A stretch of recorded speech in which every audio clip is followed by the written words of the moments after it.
नमस्ते स्टूडेंट्स, पहल एकेडमी में आप सभी का बहुत बहुत स्वागत है। आज हम बात करेंगे क्लास 7 की एक्सरसाइज 5.2 के क्वेश्चन नंबर 4 के बारे में।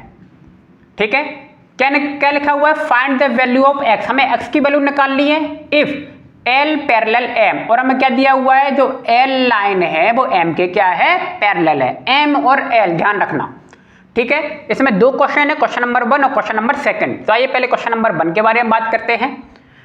x की वैल्यू निकालनी है हमें, तो देखिए हमने डायग्राम में क्या किया, हमने इस पे बाय एक मेजर कर लिया एंगल।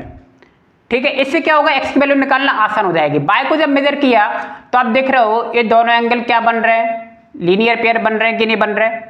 और लीनियर पेयर का मतलब क्या हुआ? Angle y plus 110 degree equal to 180 degree दिखाई दे रहा होगा। और एक कौन से होगा? Because of linear pair. LP मैंने लिखा हुआ है शॉर्ट फॉर्म में लीनियर पेयर। जब ये लीनियर पेयर बन रहे हैं, और लीनियर पेयर देखिए आप ऐसे भी देख सकते हो, एक बन रहे हैं कि नहीं बन रहे हैं? आप देख रहे हो ये दोनों क्या है? ये 110 है और ये y, ये लीनियर पेयर है। ठीक है, तो आप देख रहे हो फिर एंगल बाय आपका कितना आ गया? 70 डिग्री। अब हमें बाय टू चाहिए नहीं है। आप देख रहे हो ये y और x को देखो, दोनों को। y आपका एक्सटीरियर एंगल है और x आपका इंटीरियर एंगल है, और ट्रांसवर्सल के सेम साइड में है, राइट साइड में। तो ये कौन से हो जाएंगे? करस्पॉन्डिंग एंगल हो जाएंगे, यानी कि angle x equal to angle y because of corresponding angles are equal. तो एंगल x भी क्या हो जाएगा? 70 डिग्री। क्लियर? बिल्कुल सिंपल है, समझ में आ गया होगा। Question number 2, in the given figure l parallel m है। ध्यान रखना, ऊपर वाले में आपके वर्टिकली दिए थे, इसमें क्या दिए? हॉरिजॉन्टल दे दिए, l पैरेलल m। ठीक है, तो l पैरेलल m ये लाइन है, और a और b क्या है? आपके ट्रांसवर्सल है। ये a और b क्या है? ट्रांसवर्सल। ठीक है, तो हमें b वाले से देखिए कोई मतलब नहीं है, ये जो आपको केवल फंसाने के लिए दे रखा है। कि भी हमारा x a जो ट्रांसवर्सल है इसी से निकल जाएगा।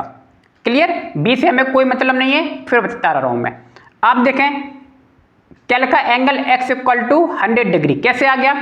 100 दिख रहा है आपका, कौन सा एंगल है? ये एक्सटीरियर, और ये कौन सा? इंटीरियर। और ये ट्रांसवर्सल दिख रहा होगा, ट्रांसवर्सल के देखो सेम साइड में दिख रहा है ना, ऊपर की तरफ ही है दोनों के दोनों।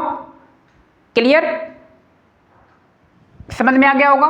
तो एक इंटीरियर और एक एक्सटीरियर, तो कौन से होगा? ये pair of corresponding angles are equal. तो एंगल x इक्वल टू 100 हो जाएगा।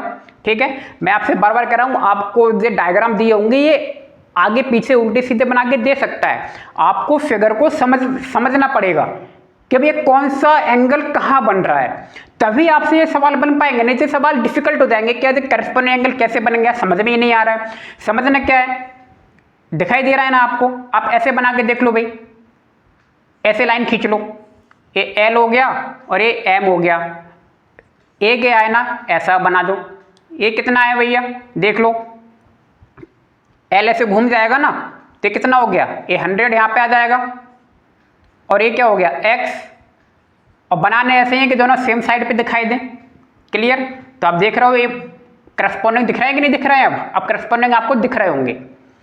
ठीक है, तो आपको इस तरीके से देखना पड़ेगा, डायग्राम को बिल्कुल समझना पड़ेगा, तभी आपसे सवाल बनेंगे। डायग्राम अगर समझ में नहीं आएगा तो सवाल कैसे बनाओगे? और आपको प्रॉपर्टीज पे पता होनी चाहिए। इसलिए बार बार कह रहा हूँ, प्रॉपर्टीज एक बार ठीक से पढ़ लेंगे तो ये 10th क्लास तक आपका काम आएगा।